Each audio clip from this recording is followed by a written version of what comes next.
I knocked over the water glass. That was it. That was the whole thing. I reached for the bread basket at the exact wrong moment, and my elbow found the glass before my hand found the bread. And the water went across the white tablecloth in the specific way water goes across white tablecloths. Immediately, completely, in a direction that seemed to have an agenda. And I said, out loud and without deciding to, the most useful word in the English language for situations of this kind. The restaurant went slightly quiet around us. She looked at the tablecloth. Then she looked at me. Then she laughed. Not a polite laugh. Not the managed laugh of a person who has decided that laughing is the socially appropriate response. The other kind. The one that arrives before the decision, before the management. The kind that comes from somewhere below the place where grief had been sitting in her for the better part of a year. And she laughed at the water and the tablecloth and the look on my face. And it went on for a moment longer than either of us expected. And when it stopped, her eyes were bright in a way they had not been, I was told later, for months. She put her hand over her mouth. She said, "I'm sorry, I haven't..." She stopped. She looked at the tablecloth again. The water was still spreading. "I haven't done that in a while." I looked at the water. I said, "I can do it again, if it helps." She looked at me. She laughed again. Shorter this time, surprised again. Like she was surprised at herself, at the fact of it, at the sound of it, at the way her own face felt when it was doing this thing it hadn't done in months. I waved over the waiter. He came with quiet professionalism and blotted the tablecloth and replaced the glass and left us with the equanimity of a man who has seen worse. She was watching me the whole time, with an expression I did not yet have a name for. And when he was gone, she said, "Who set you up for this?" I said, "Mutual friend, Marcus." She said, "He didn't warn you." I said, "He told me you were brilliant and that you'd been through a hard year and that I should be normal." She looked at me. "Normal?" she said. "Those were his exact words," I said. I assumed it was achievable. She looked at the dried tablecloth where the wet one had been, and she was quiet for a moment. And something in the quiet was different from before. The water glass. Something had moved slightly, like a room that has been rearranged while you weren't looking and is the same room but with different distances. "You're doing fine," she said. "The bar was apparently low," I said. "No," she said. She looked at me directly. "That's not what I mean. My name is James Calloway. I am 38 years old. I teach architecture at a university, the history of it, the theory of it, the way buildings carry the intentions and the failures of the people who made them.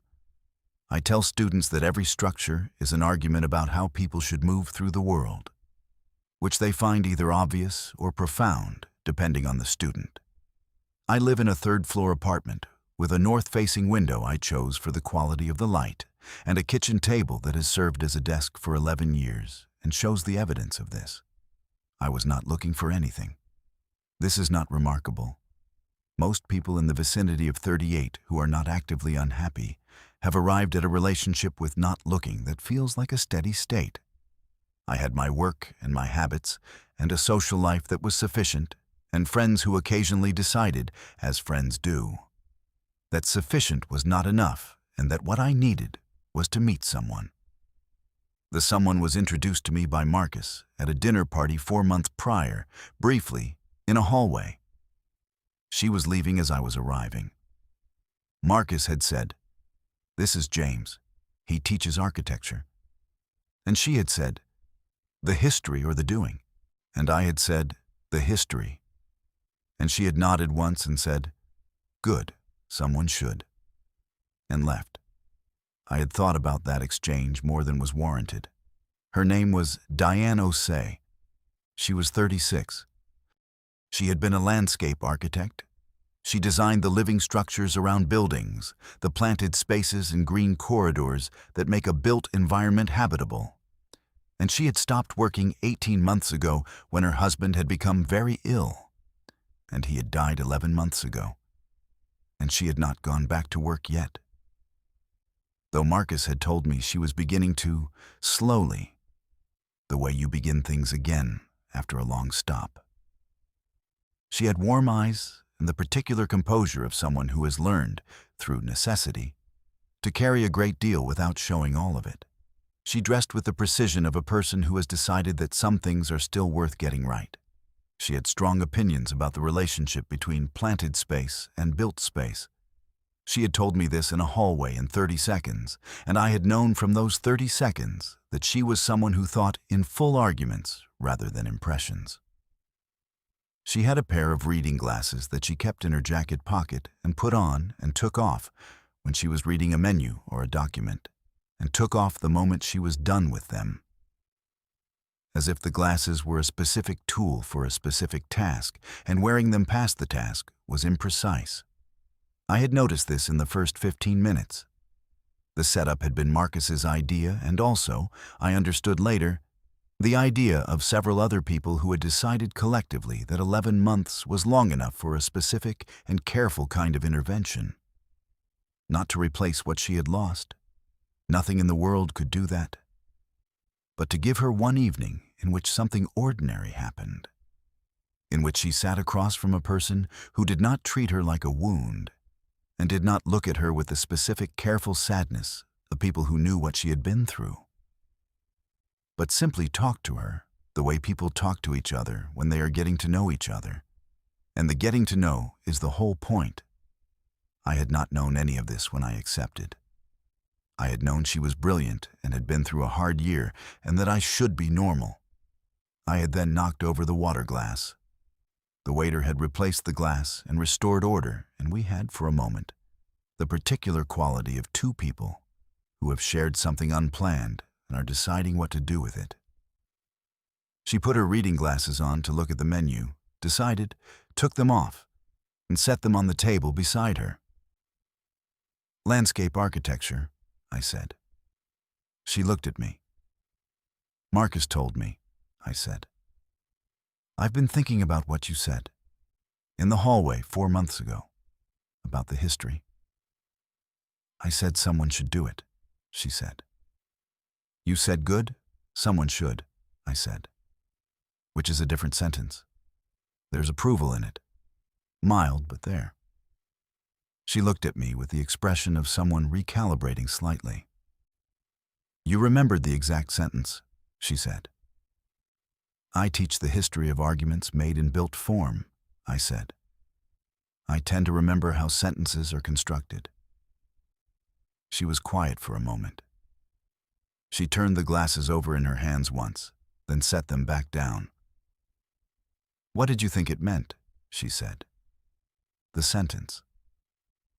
"I thought it meant you found the history useful," I said, "and slightly undervalued, and that you had an opinion about the relationship between the history and the practice that you didn't have time to complete in a hallway."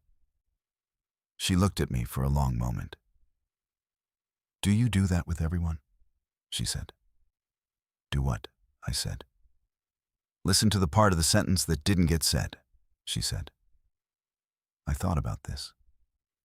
"I don't know," I said. "I might. I've been told I pay too much attention to the structure of things." "That's not paying too much attention," she said. "That's just attention." She said it simply, as a correction, the way she seemed to say things, not unkindly, just precisely. "Tell me about the landscape work," I said. She paused before answering. The considered kind, not hesitation. The kind that meant the question had arrived at a place she had not expected to be invited to visit this evening. And she was deciding whether to go. She went. She told me about the relationship between a building and its surround, not decoration. She was precise about this. Not ornamentation, but the functional argument that greenery makes about how the built environment is supposed to feel. She told me about a public square she had designed early in her career, a plaza in a city center that had been paved and heat-struck and hostile, that she had transformed with a canopy of trees and specific plantings at human scale, and about walking through it the following summer and watching people stop in it. Not pass through, stop. Sit, be in it. That's what it's supposed to do, she said. Make somewhere worth being in. As opposed to passing through, I said. Everything is for passing through until it isn't, she said. The design is in the difference. I thought about 14 years of teaching students that every structure is an argument about movement. I thought about the inverse, about structures that are arguments about staying. That's the gap, I said, between architecture and landscape architecture. My discipline is about directing movement through a building. Yours is about making somewhere worth not moving. She looked at me with a recalibration expression again, but further along. No one has said it like that before, she said. Is it right? I said. Mostly, she said. Movement is in it too, but the destination is different. She paused. My husband used to say, I designed places for people to remember being in. She said it naturally, the way facts emerge when you are talking about something you know, without preparation, just present. He meant it as a compliment. He was right. The name and the word had arrived without ceremony and without apology, and I received them the same way, without adjustment, without the visible care that says I have been warned about this and am now handling it, just heard them and continued. He was right, I said. She looked at me. Something quiet moved in her face.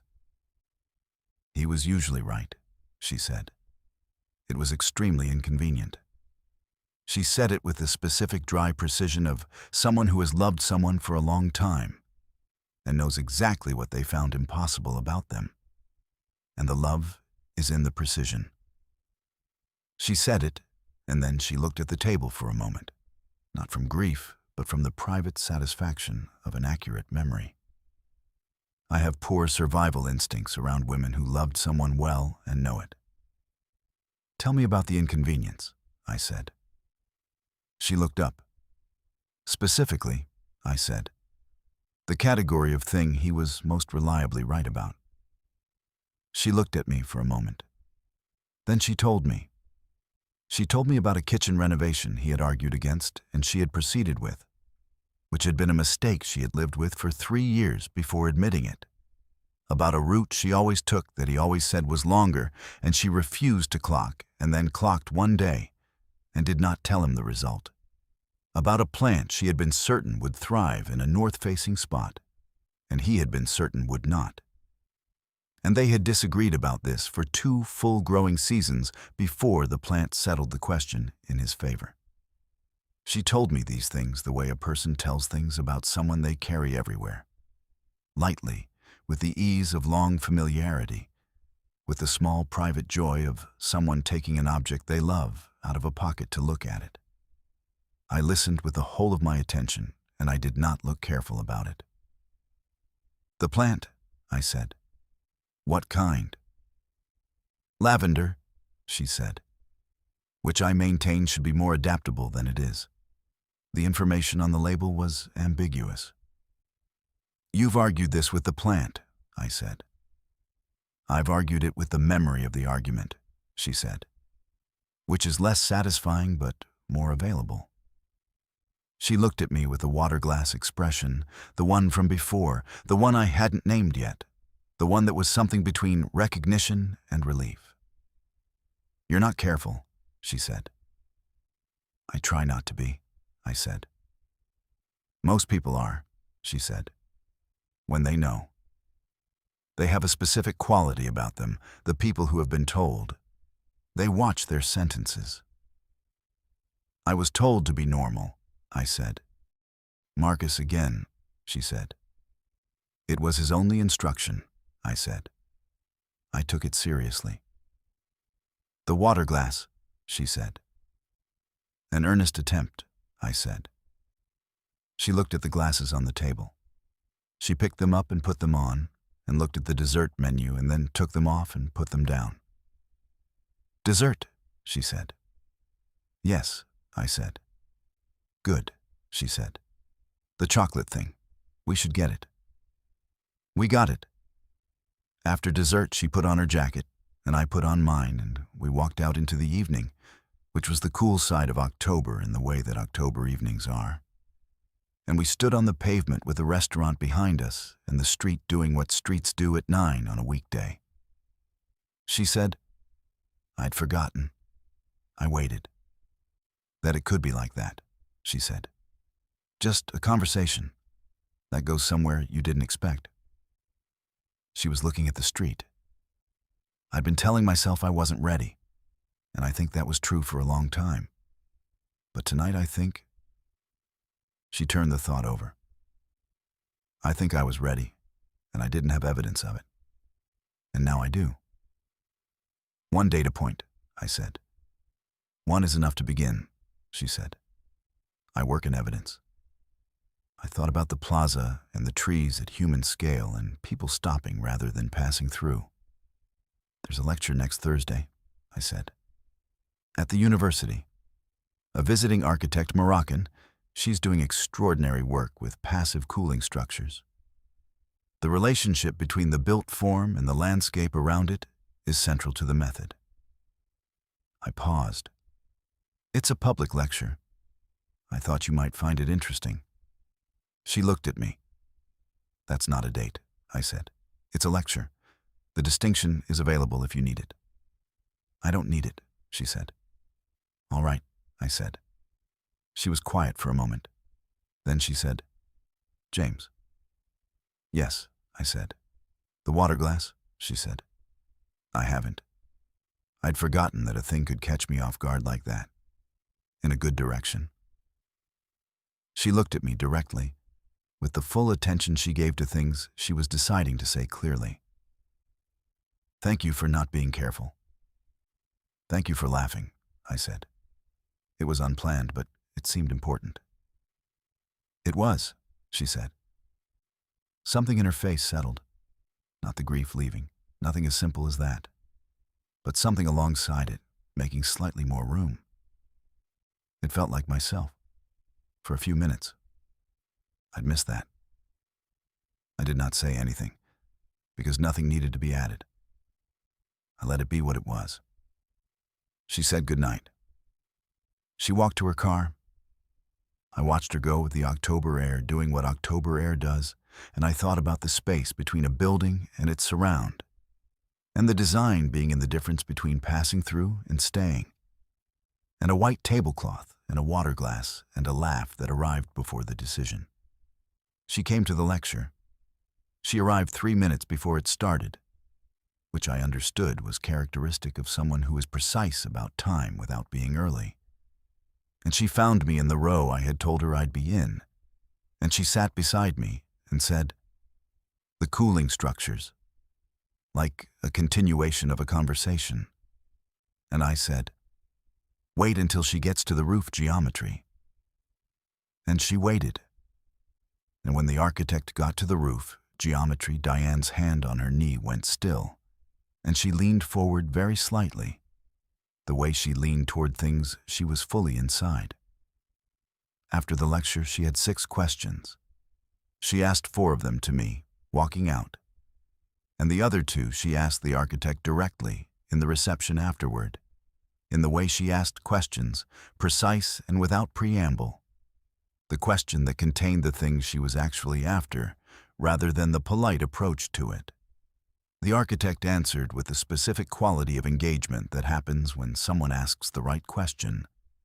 And they talked for 20 minutes, and I stood nearby with my coffee and watched 2 people who thought in full arguments find each other at a reception and thought about data points and evidence. She's remarkable, Diane said when we were walking out. Yes, I said. You knew that, she said. That's why you suggested it. The work is remarkable, I said. I thought you'd want to see it. She was quiet for a moment. James, she said. Yes, I said. I know the difference between a lecture and a date, she said. I said the distinction was available, I said. I know what you said, she said. I'm saying I know the difference. And I came because of the work, and I'm glad I came because of the work. She looked at the street. And I'm glad you suggested it. Both things are true. Both things can be true, I said. Yes, she said. They can. We walked to the end of the block, and she stopped, and she looked at me with the full attention, and she said, I'm not in a hurry. I want you to know that. I'm not moving fast. But I'm moving. I know, I said. You're not in a hurry either, she said. It was not a question. I've been teaching the history of how long things take to be built correctly for 14 years, I said. I have some patience for the process. She looked at me, the water glass expression again, and something further along from it. The lavender, she said. In the north-facing spot.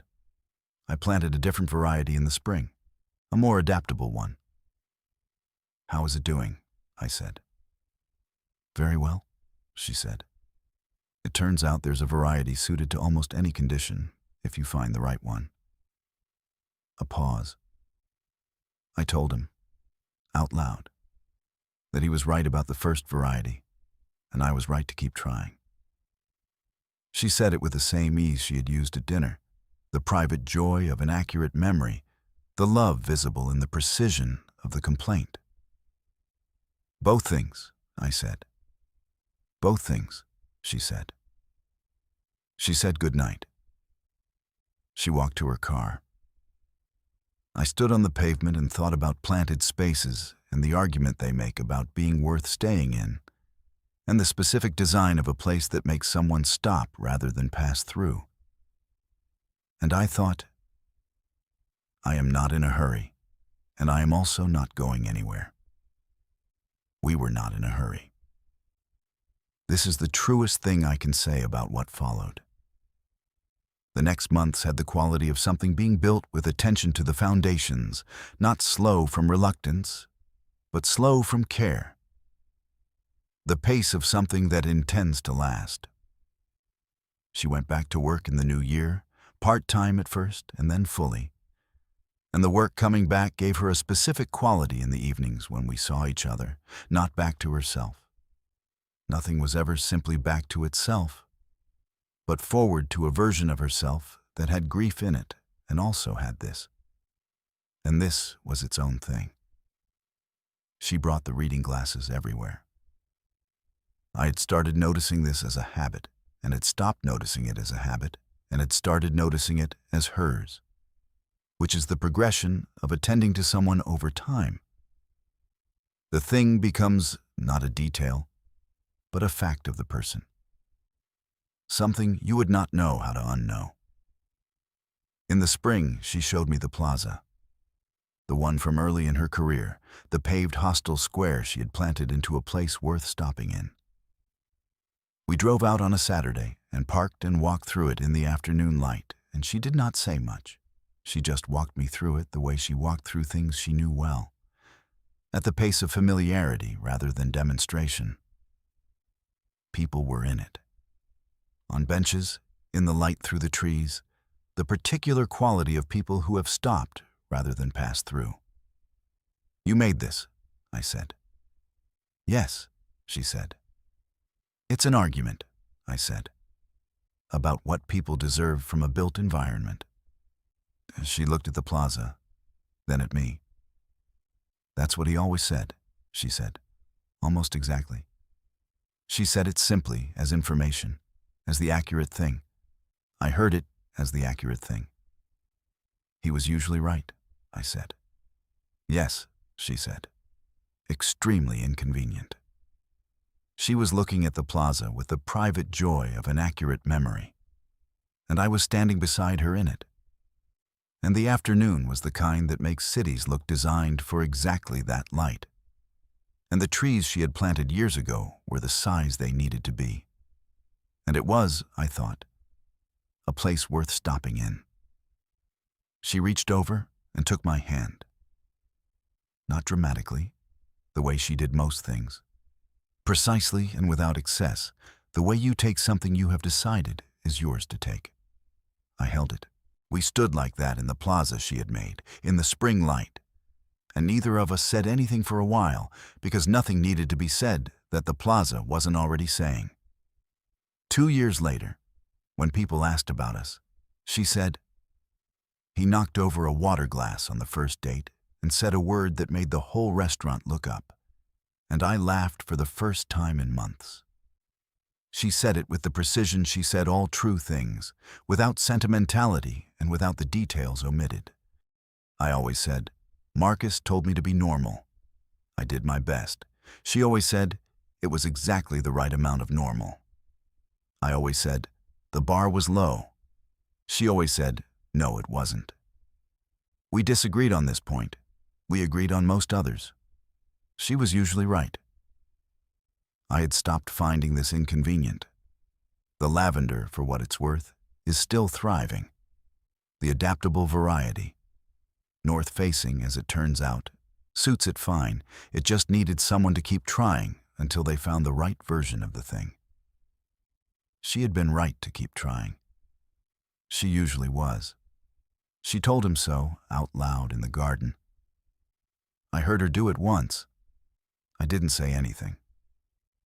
Some things are private, even when they aren't secrets. Some conversations belong to two people, even when one of them is gone. I understood this. I always would. What would you have done? Would you have been careful with someone who had been through what she'd been through, or would you have just been present and let the water glass be the water glass? And have you ever laughed at something small when you hadn't laughed in a long time, and understood in that moment that something in you had been waiting for permission? Tell me in the comments. If this one stayed with you, leave a like, subscribe, and I'll see you in the next one.